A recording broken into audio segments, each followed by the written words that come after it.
Hola, bueno, el día de hoy vamos a empezar a hablar un poco sobre lo que es sistema urinario en histología. Y para empezar, vamos a resumir que el sistema urinario está compuesto primero por dos riñones, donde se va a llevar a cabo la formación de la orina. Este está formado por dos uréter que van a transportar la orina del riñón hacia la vejiga, y en la vejiga se va a almacenar hasta que respectivamente viaja al exterior a manera de que lo va a transportar la uretra. Vamos a empezar que el riñón desempeña un papel muy importante en lo que es la homeostasis corporal mediante la conservación de líquidos y electrolíticos, así como la eliminación de desechos metabólicos. Los riñones recuperan biomoléculas esenciales y eliminan desechos. Para mantener la homeostasis, los riñones conservan el agua, los electrolitos y algunos metabolitos, que son indispensables para mantener el pH plasmático. Por ejemplo, excreción de iones de hidrógeno cuando del riñón detecta que el plasma es muy ácido, se excreta los iones de hidrógeno, o se excreta bicarbonato cuando detecta los riñones que está muy alcalino. Pero también van a desempeñar un papel importante en la regulación del mantenimiento de la composición y el volumen del líquido extracelular, donde de hecho se van a eliminar productos de desecho metabólico, como lo que es la urea, la creatinina y el ácido úrico. Los riñones son órganos bien irrigados. Se dice que el 25% del gasto cardíaco reciben el 25%. También dice que la función renal, tanto excretora, comienza cuando la sangre llega al aparato de filtración. Se dice que cuando llegan al aparato de filtración, el plasma se separa de las células y de las proteínas de gran tamaño que no tienen que estar en la orina, dando lugar a un ultrafiltrado, que es conocido como la orina primitiva, que posteriormente las células del riñón modifican mediante reabsorción selectiva y secreción específica. La orina definitiva contiene agua y electrolíticos productos de desecho como la urea, el ácido úrico y la creatinina, que ya se mencionó respectivamente. Pero vamos a empezar a hablar sobre lo que es la reabsorción selectiva y la secreción específica, recordando que hay cuatro etapas de la producción de orina, y en esta imagen lo dice muy bien, que la primera es el ultrafiltrado, también llamado filtración glomerular, que es en el glomérulo, la reabsorción, que se va a tomar de glucosa, de aminoácidos, la secreción de iones, y por último la excreción de ya de la orina propiamente dicha.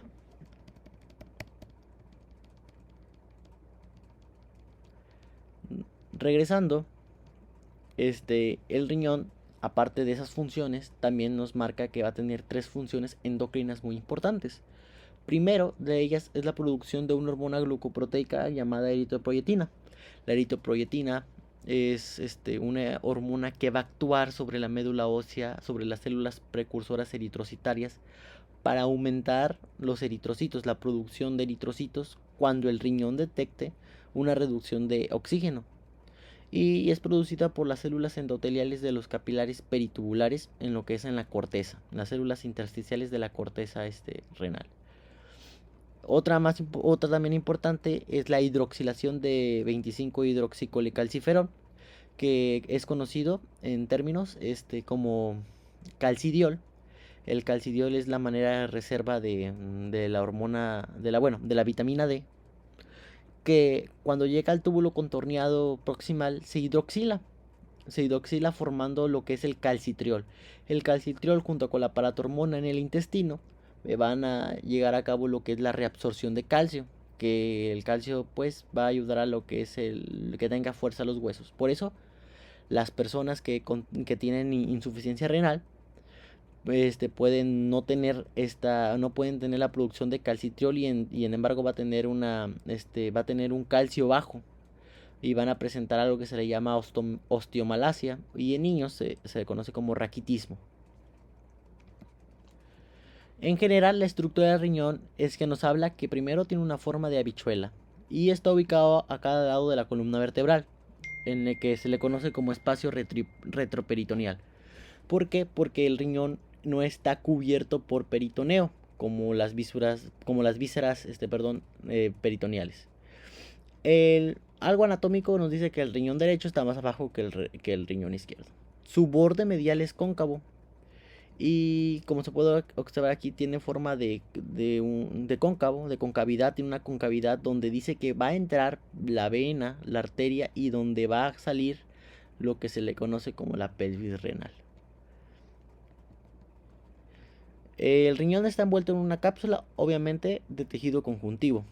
Se dice que va a tener dos capas, una capa externa que contiene fibroblastos y fibras de colágeno, y una capa interna que contiene miofibroblastos.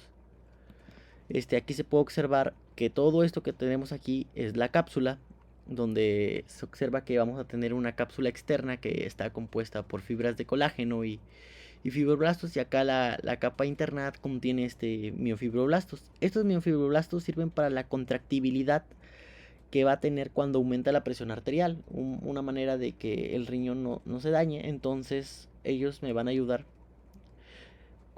contribuir y resistir las variaciones de volumen y de la presión arterial. Y nos habla que el tejido conjuntivo que rodea aquí a la cápsula viene y se vagina a la altura del ilio. Se mete a la altura del ilio, ahora sí rodeando, o como se le puede decir, cubriendo lo que son la pelvis renal y separando lo que es los tabiques renales. Bueno, anatómicamente, si nosotros hacemos un corte sagital en un riñón de estado fresco, vamos a poder observar que el riñón está dividido en dos capas o en dos partes. Primero, vamos a tener que el riñón va a estar dividido en corteza, que es todo esto que vamos a tener aquí, la corteza.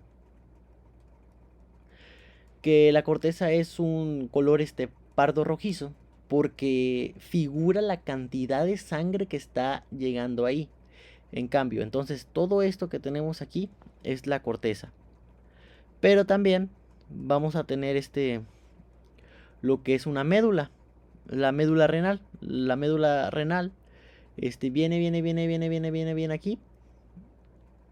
Pero esta médula renal ya es un poco más pálida porque pues aquí en la médula renal se ubica más que nada lo que, bueno, a la altura de las pirámides renales, donde se ubican lo que es el asa de Helen y el túbulo y el conducto colector medular.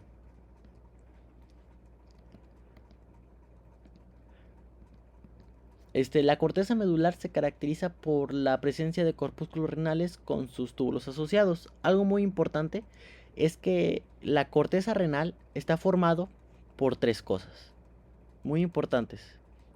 Uno, que vamos a tener aquí número 1, el corpúsculo renal.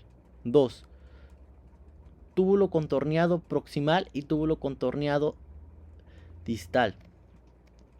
Y por último, vamos a tener de número 3 al conducto colector cortical, porque es el conducto que va a estar en la corteza. Estos tres elementos me van a conformar lo que es la corteza renal. Como se acaba de mencionar, la corteza renal contiene los corpúsculos renales y los túbulos que acabo de mencionar. Los corpúsculos renales son estructuras esféricas y constituyen el segmento inicial de la nefrona. Dice que los capilares que se meten aquí y se empiezan a enrollar entre sí, hacen una hebra de capilares. A esto, capilares, se les va a denominar glomérulo. El glomérulo son más que nada los capilares, no el corpúsculo renal. El glomérulo renal es más que nada los capilares. Porque luego se suelen a confundir que el corpúsculo renal es el glomérulo y no. El glomérulo renal solamente son los capilares que están ahí, de las arteriolas que entran. También nos habla de que hay unas estriaciones medulares o de Ferrein, que vienen de la médula hacia la corteza. Podemos observar aquí, en esta imagen, que nos marca una estriación, que es la que estoy dibujando aquí. Y podemos decir que la estriación está formado, 1, por el conducto colector cortical. 2, por la porción ascendente o porción gruesa de la asa de Helen. Y de la porción descendente, gruesa de la asa de Helen. Estos me van a formar algo que se le llama rayo medular. dice que de la médula hacia la corteza se van a extender de 400 a 500 rayos medulares. Como lo podemos ver en la imagen de acá, estos que tenemos aquí son los rayos medulares que vienen. Son muchos rayos medulares formados por... Estos rayos medulares se van a formar más que nada por lo que tenemos los corpúsculos renales, pero también se van a formar más que nada por la superposición que van a tener los túbulos que acabamos de mencionar. Pero dice que cada rayo medular es una aglomeración de túbulos y conductos colectores, como lo acabamos de mencionar. Pero también nos maneja que entre los rayos medulares tenemos corpúsculos renales y túbulos contorneados que forman en los laberintos corticales. Si yo me regreso a esta imagen, dice que a los lados, lo voy a poner de otro color, vamos a tener a los laberintos corticales. Aquí tenemos uno y acá tenemos otro. Recordando que los laberintos corticales están formados por tres cosas. 1. Corpúsculo renal. 2. Túbulo contorneado proximal y túbulo contorneado distal. Esas tres cosas me van a formar lo que son los laberintos corticales. Porque si nosotros nos vemos en una muestra más histológica, podemos ver que aquí tenemos todo esto, lo que es un rayo medular. Acá tenemos otro rayo medular. Tenemos acá otro rayo medular. Viendo así que entre estos rayos medulares, efectivamente, nosotros vamos a tener, vean, corpúsculo renal, corpúsculo renal, corpúsculo renal, acá otro corpúsculo renal y otro corpúsculo renal. Obviamente con sus túbulos contorneados respectivamente, formando lo que son los laberintos corticales. Empezando a hablar de la médula se caracteriza por la presencia de la asa de Helen y la parte medular del conducto colector. Si yo me regreso a esta imagen, veo que la médula, que es la que separa acá de acá, vamos a tener la presencia del conducto colector medular y la asa de Helen que tenemos acá. Simplificando, la médula se va a componer de dos factores muy importantes. Primero, el conducto colector medular y el segundo, lo que es la asa de Helen. Estos dos me van a formar lo que es la médula renal. La presencia del asa de Helen y de la parte medular del conducto colector acompañados de una red capilar denominados vasos rectos que forman parte del sistema de intercambio contracorriente, lo que regula la concentración de orina, que vamos a explicar más adelante. Los túbulos de la médula forman en conjunto unas estructuras llamadas pirámides. Esto es muy importante, que por lo general el ser humano tiene 8 a 12 pirámides, que su base contacta con la corteza y su vértice apunta hacia la pelvis renal. En esta imagen nos podemos referir que la médula, que habíamos dicho que está formada por los conducto colector medular y la asa de Helen, una subposición de esas estructuras nos van a formar lo que son las pirámides. Las pirámides nos dice que su base está en contacto con la corteza y su vértice está en contacto con la papila de la pirámide. Se llama papila en donde desembocan el túbulo colector. Dice que el ser humano por lo general va a tener de 8 a 12 pirámides. El vértice de la pirámide, conocida como papila, se proyecta hacia el cáliz menor. Vemos que el cáliz menor son estas estructuras que tenemos aquí. Vean cómo está aquí la papila proyectándose a estos cálices menores, que a su vez vean cómo estos cálices menores me van a converger para formar esta estructura que está de aquí a acá, que esta va a ser el cáliz mayor, que a su vez el cáliz mayor viene y me va a formar lo que son la pelvis renal, que la pelvis renal, recuerden que sale a nivel del ilio del riñón, la parte medial. Perfecto. Entonces, recordando que cada pirámide, como lo podemos observar acá, cada pirámide de la médula se va a dividir en médula externa, que a su vez se divide en una franja externa y una franja interna, y por último una médula interna. Y esto es importante nada más para ver en dónde van a estar estos túbulos, nada más para ubicarse. También nos habla, me voy a regresar a esta imagen, nos habla de que a cada lado de la pirámide vamos a tener tejido cortical medular, o sea, tejido que está en la corteza, que habíamos recordado que son tres: el corpúsculo renal, túbulos contorneados y el túbulo colector cortical.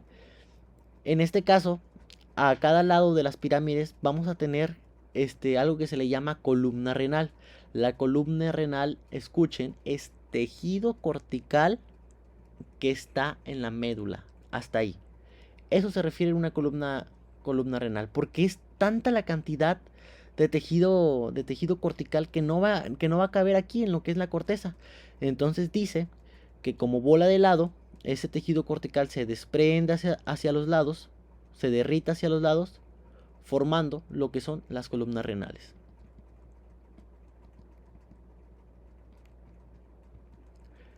Y por último nos habla sobre los lóbulos y los lobulillos renales. Para hablar sobre los lóbulos renales, vamos a tener la mitad de una columna renal junto con otra pirámide y la mitad de la otra columna renal. Dos mitades a cada lado de la pirámide de columna renal más una pirámide renal, lo me va a formar un lóbulo. Por eso dice que la cantidad de pirámides que va a tener, que son de 8 a 12, va a corresponder a la cantidad de lóbulos que va a tener el riñón. Y los lobulillos, más que nada, son la cantidad que va a tener ahí de rayos medulares, como se puede observar aquí. Vean, esto me va a representar un lobulillo renal. Ahora sí, entrando a lo que es la nefrona, vamos a empezar a hablar que la nefrona es la unidad funcional y fisiológica del riñón. Entonces, ambos riñones me van a contener 2 millones de nefronas y son responsables las nefronas de la producción de orina. Recordando otra vez que la producción de orina se va a dividir en estas 4 fases, que la primera es la filtración, la segunda la reabsorción, la secreción y por último la excreción de la orina ya en sí. Empezando a hablar sobre la nefrona, habíamos dicho que el corpúsculo renal está formado por el glomérulo. El glomérulo, recordando, es la confluencia o la red de capilares que va a tener dentro de este corpúsculo renal. Ahora, añadiendo un dato más importante, ese glomérulo va a estar rodeado por una cápsula renal, también conocida como cápsula de Bowman, y es la porción inicial de la nefrona donde la sangre fluye a través de los capilares para producir el ultrafiltrado. Nos habla, y en esta imagen lo explica muy bien, que el glomérulo renal se va a formar por 2 arteriolas. La primera, la arteriola que viene, se le llama arteriola eferente, entra a lo que es la cápsula de Bowman y forma el glomérulo renal. Se hace una red aquí, viene y sale por lo que es la arteriola eferente. Ahora, la arteriola eferente viene y sigue a los túbulos, a la asa de Helen, sigue, formando lo que son los capilares peritubulares o los vasos rectos. Entonces, viene y las partes de la nefrona nos pide que vamos a tener un segmento grueso proximal, un segmento grueso distal y un segmento delgado. Viendo que la nefrona vamos a tener aquí este segmento grueso proximal, el segmento delgado y el segmento grueso distal. Esas son las 3 partes de la nefrona, más que nada. Y me gusta la imagen porque ven cómo se puede observar que en la médula solo vamos a tener el túbulo colector medular y la asa de Helen, y en la corteza vamos a tener los túbulos contorneados y el corpúsculo renal y la parte cortical del túbulo colector. Otra vez recordando un poco de anatomía del riñón. Dice que la región de la papila, o recordando que la papila es donde desemboca las pirámides renales, contiene orificios que desembocan dichos conductos y se le conoce como área cribosa. Regresando a la imagen de acá, vemos cómo efectivamente en esta imagen se puede observar cómo la papila desemboca en el cáliz menor y dice que a esta se le va a llamar área cribosa. Ok.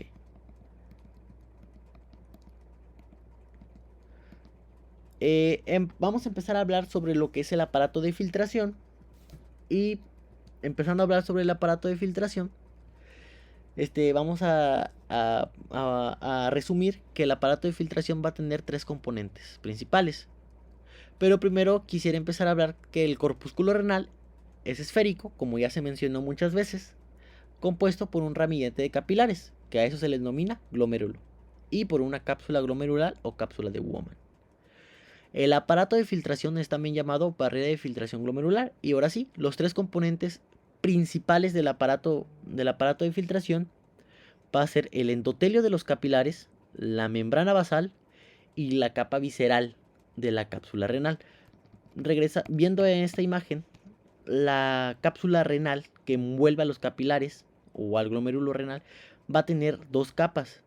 Una capa parietal, que es esta que está aquí dibujado, y una capa visceral, que es esta que tenemos aquí.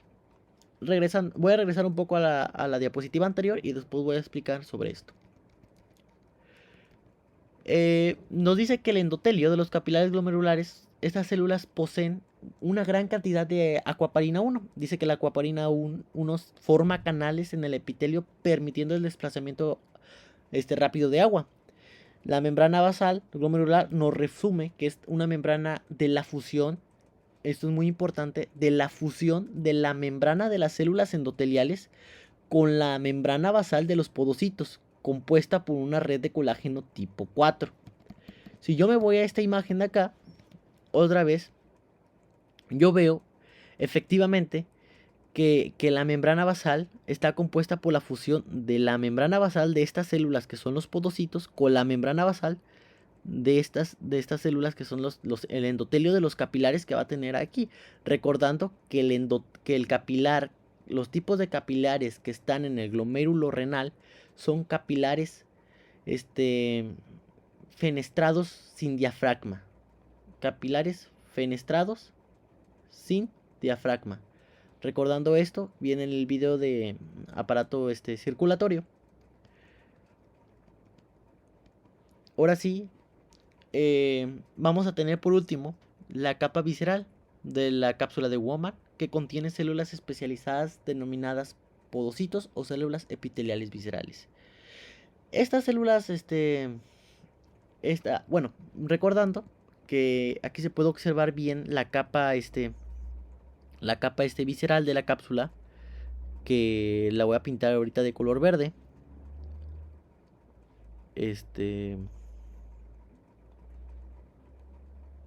Bueno, de color rojo. Esto es la capa visceral que me va a rodear a lo que es el glomérulo renal. Y la capa parietal es toda esta que va a estar aquí. Se puede observar que la capa parietal está compuesta por epitelio plano, epitelio simple plano, y la capa visceral está compuesta por estas células especializadas, que son células epiteliales especializadas, llamadas podocitos. Esto es muy importante porque dicen que estas van a emitir evaginaciones alrededor de los capilares. Y a mí me gusta mucho esta imagen porque podemos ver a esta célula, que es el podocito.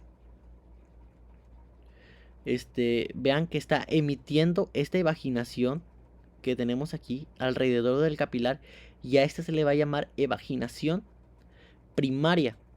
Pero esta evaginación primaria emite otras evaginaciones alrededor de los capilares. Vean.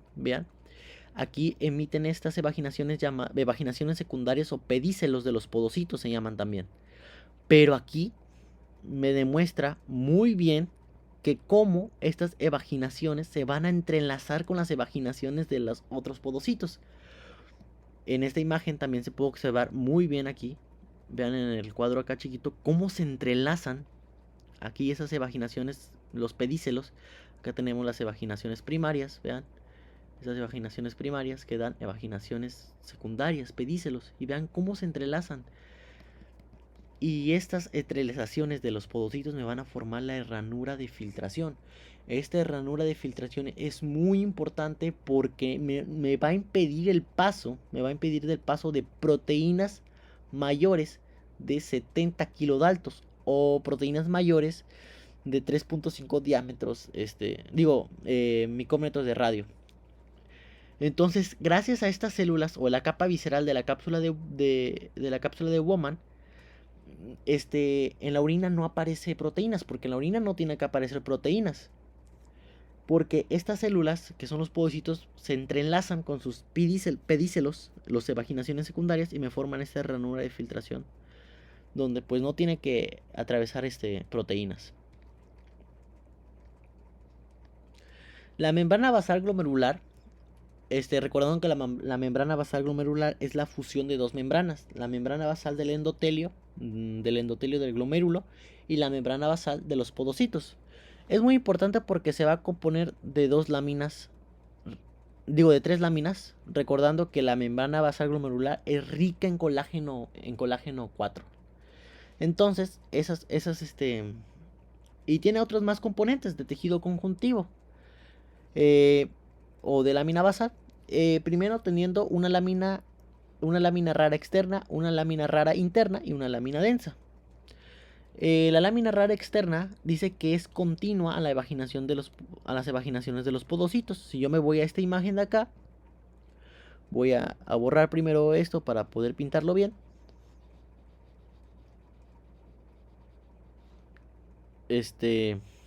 Ahora sí.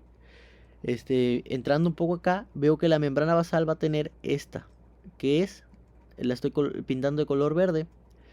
Todo esto que rodea aquí es la lámina rara externa, que es continuación con la lámina basal de los podocitos, o las evaginaciones de podocitos, como podemos observar aquí, una evaginación primaria. Vamos a tener bueno, hablando de esta lámina, es muy importante porque va a tener una gran cantidad de pilialiones, que son como el heparansulfato, que impiden el paso de moléculas con carga negativa. Vamos a tener una lámina rara interna, que esta es la que va a estar acá, en contacto con la membrana basal o la lámina basal del endotelio. Y en medio de esas dos láminas vamos a tener lo que es la lámina delgada o la lámina densa. Esta lámina se ubica entre esas dos láminas raras, como se puede observar. Esta va a estar aquí. Y esa es la que es rica en colágeno tipo 4. Esto es muy importante porque el colágeno tipo 4 es una diana importante para las enfermedades autoinmunes. Por ejemplo, en el síndrome de Goodpasture, el sistema inmunológico pues no reconoce al colágeno tipo 4 y manda anticuerpos contra él, destruyendo lo que es la membrana basal glomerular y permitiendo el paso de proteínas. Por eso en pacientes se va a detectar lo que es proteínas en la orina, hematuria, sangre en orina, por el paso de esas proteínas que no tienen que pasar. Y pues restringe el paso de proteínas mayores a 70 kilodaltos o de 3.5 nanómetros de radio, como ya habíamos mencionado. Ahora sí, la capa parietal de la cápsula renal está formada por epitelio simple plano. Y bien, regresando acá, veamos cómo está la capa parietal formada por epitelio simple plano. Y pues de esta nos habla que vamos a tener un polo urinario que se continúa con el epitelio cúbico del túbulo contorneado proximal, y el espacio que existe entre la capa parietal y de la visceral, como se puede observar aquí, tenemos la capa visceral, que es esta que tenemos aquí, y la capa parietal que tenemos aquí. El espacio que existe entre estas dos se le va a llamar espacio urinario, porque va a contener la orina primitiva. Luego nos habla sobre que en esta imagen se puede observar muy bien, muy perfecto, que vamos a tener un polo vascular. Un polo vascular porque va a estar en contacto uno con la arteria aferente y con la arteria eferente. Pero en el lado opuesto vamos a tener el polo urinario, que el polo urinario nos dice que la cápsula parietal, bueno, la capa parietal de la cápsula de Bowman viene aquí con sus células planas y tienen una transición a células cúbicas, y esta ya me va a formar lo que es el túbulo contorneado proximal. Nos habla que el tejido conjuntivo que va a tener entre estos vasos, entre estos capilares, perdón, vamos a tener un tipo de células, como observar aquí, que se le llaman célula mesangial. Esta célula mesangial, para resumir, va a tener estas 4 funciones importantes: la fagocitosis y endocitosis de residuos atrapados en la membrana basal, como proteínas e incluso inmunocomplejos. Hay enfermedades autoinmunes como el lupus, que vacía inmunocomplejos y más que nada los riñones, provocando una nefritis lúpica. Vamos a tener también que sirven como soporte estructural, también secretan, sintetizan interleucina 1, prostaglandina E2 y factor de crecimiento derivado de plaquetas en respuesta a una lesión glomerular. Pero también ayuda a la modulación y distensión glomerular, teniendo propiedades contráctiles, y actúa en respuesta al aumento de la presión arterial.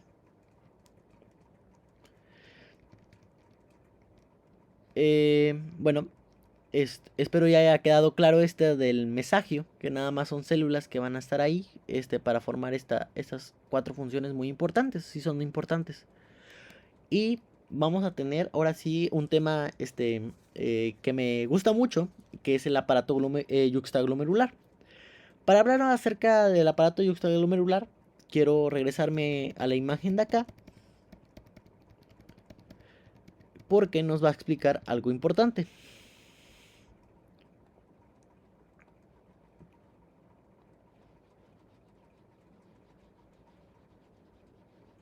Bueno, hablando acerca del aparato yuxtaglomerular, es importante primero señalar que vamos a tener las 4 partes de la neurona.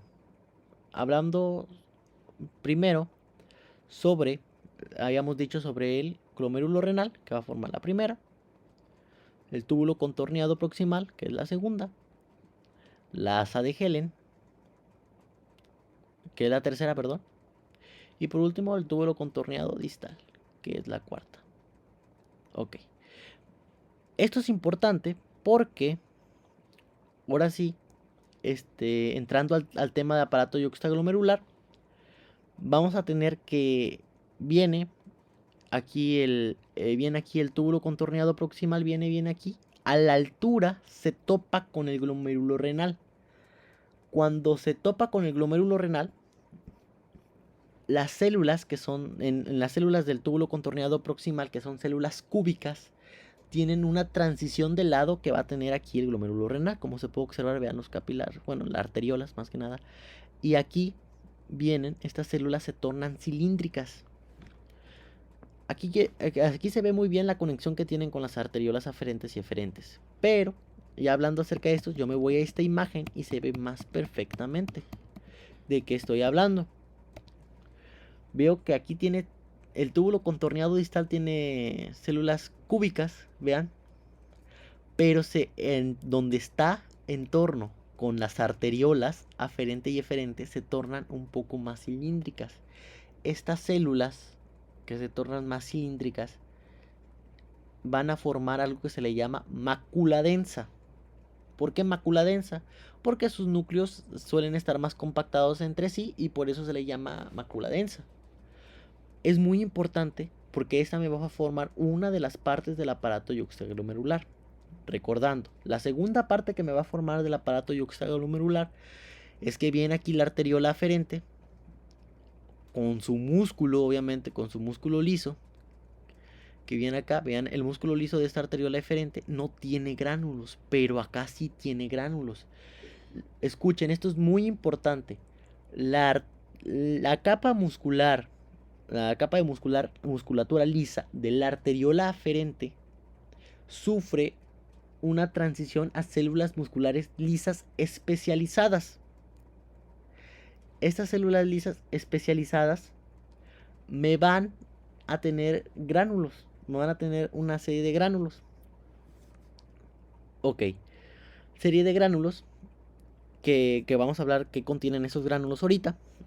Y esa me va a formar la segunda parte del aparato yuxtaglomerular.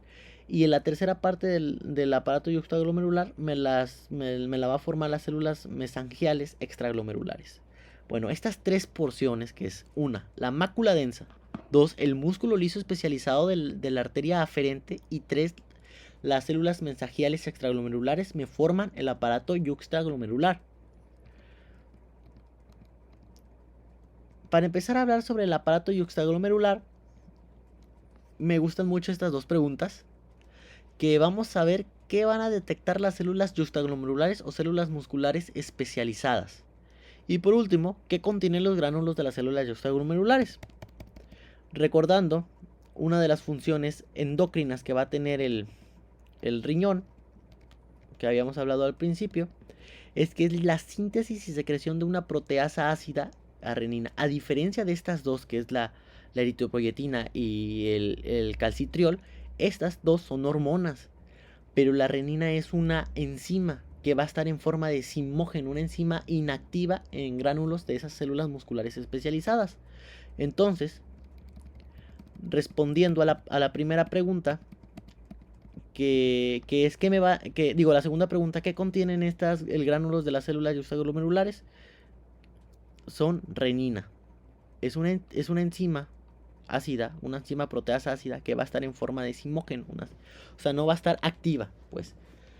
Ojito, regresando a esta imagen, viene entonces la orina primitiva, pasa por el túbulo contorneado proximal, asa de Helen. Cuando va pasando por el túbulo contorneado distal, estas células de la mácula densa, para que se active el aparato yuxtaglomerular, me van a tener que detectar dos cosas importantes. La primera, que haya una baja de sodio.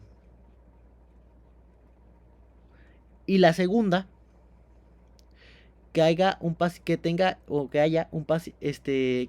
hipovolemia. ¿Qué es la hipovolemia? O sea, un volumen sanguíneo bajo. Pues resultado de hemorragias que las hemorragias reducen el volumen sanguíneo y actúa este sistema.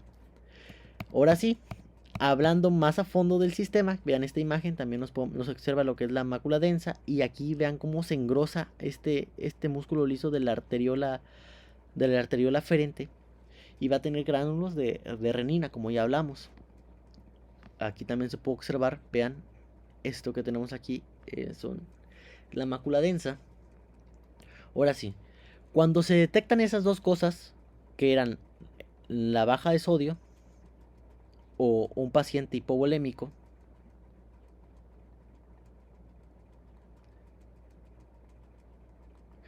la mácula densa me va a detectar primero que va a estar bajo el sodio, y también obviamente que va a estar con un volumen sanguíneo bajo.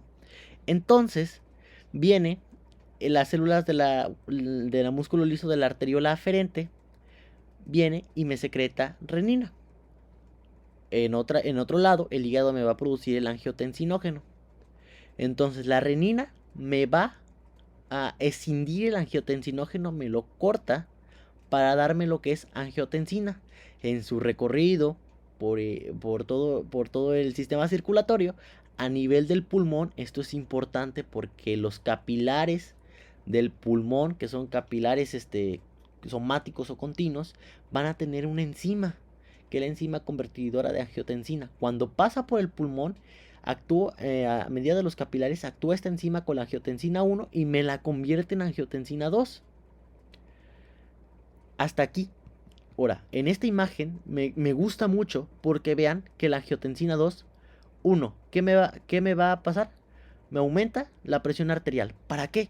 Para que la sangre no se pierda si hay una hemorragia, porque si está lenta la sangre, pues va a haber va a haber más sangrado. En cambio, si aumenta la presión arterial en una hemorragia, pues se le llama retroalimentación positiva, porque pues está haciendo que la sangre llegue más rápido al corazón para que no pierda sangre. Segundo, si hay hemorragia, me va a absorber el sodio junto con su cloro, recordando que el cloro es el chicle del sodio, y me va a tirar y me va a excretar el potasio para que se elimine, pero también me va a retener agua. Pues oye, si estoy teniendo hemorragia, pues no quiero que se pierda más agua. Pero esto es gracias que antes la angiotensina 1 actúa sobre la corteza de la glándula suprarrenal para la secreción de aldosterona, y esto es lo que la aldosterona me ayuda a todo esto, que se reabsorba el sodio, se elimine el potasio y se retenga agua. Otra es que me va a actuar sobre las arteriolas y las arterias haciendo una vasoconstricción para que aumente también la presión arterial. Y por último se va a lo que es la neurohipófisis a secretar la hormona antidiurética que va a actuar sobre el túbulo colector reabsorbiendo agua para que no se pierda más agua. Eso es el ciclo renina, angiotensina, aldosterona previamente explicado y es lo que se explica sobre el aparato yuxtaglomerular. Ya por último, vamos a hablar sobre el túbulo contorneado proximal. Recordando que viene la capa parietal de la membrana de Woman, que es revestida por epitelio plano, viene y se sufre una transición epitelio cúbico, como podemos observar aquí, formando lo que es el túbulo contorneado proximal. Vean, viene la cápsula de Woman, la hoja parietal, y tuve una transición formando células cúbicas. ¿Qué podemos hablar sobre el túbulo contorneado proximal? Pues bueno, el túbulo contorneado proximal es la principal sitio de reabsorción. Después de que recibe el ultrafiltrado del espacio urinario de la cápsula renal, pasa al túbulo contorneado proximal y va a tener células cúbicas. Nos habla que es el citoplasma basal de estas células es muy acidófilo porque va a tener abundantes mitocondrias, como se puede observar aquí. En ciertas literaturas nos marca que va a tener estas estriaciones, y estas estriaciones de las células cúbicas del túbulo contorneado proximal son gracias a las mitocondrias, y es una manera en un corte histológico de diferencial del túbulo contorneado distal, porque no va a tener tantas mitocondrias el túbulo contorneado distal en su parte basal, sino también va a tener en su membrana, en su parte vasolateral, más que nada.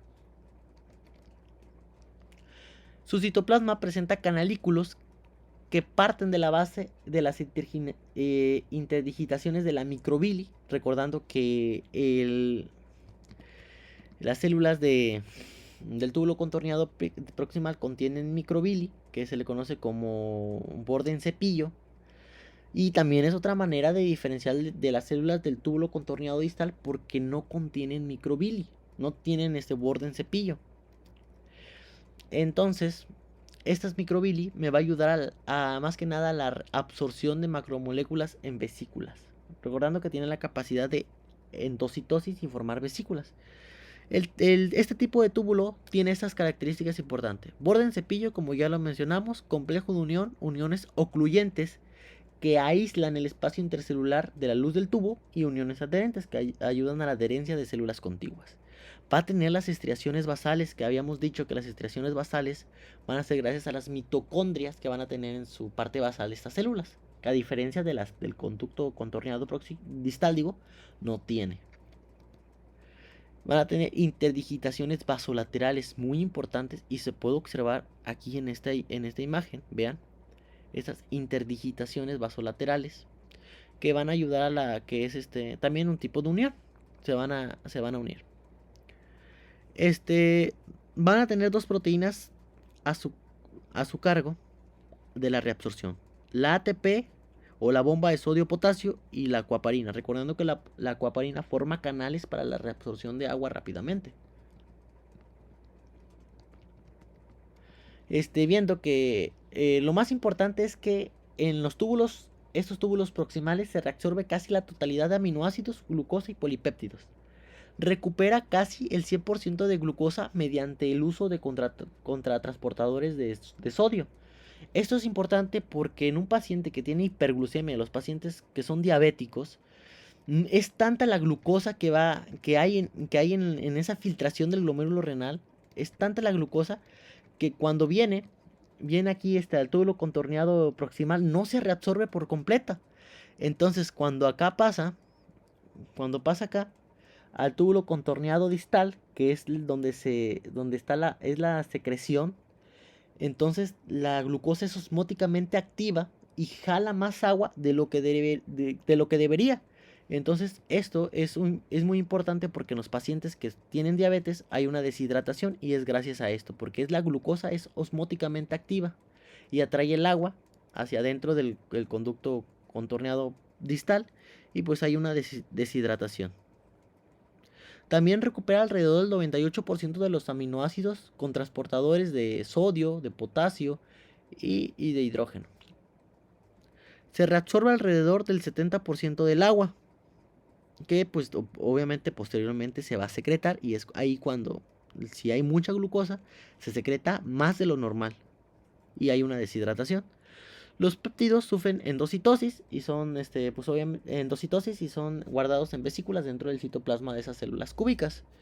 Y algo muy importante aquí y más destacable es que el pH del ultrafiltrado se modifica por la reabsorción de bicarbonato o excreción de hidriones de hidrógeno.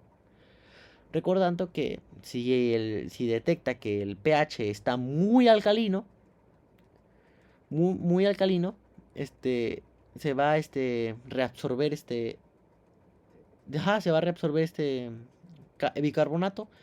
Y si está muy ácido, se va a excretar hidriones para eliminar esa acidez en el plasma. Y con esto finalizo la primera parte del sistema urinario. Espero y el video sirva para su estudio de histología. Recordando que la información se sacó de dos literaturas, del libro de Junqueira Caneiro y el libro de Ros Paulina. Muchas gracias.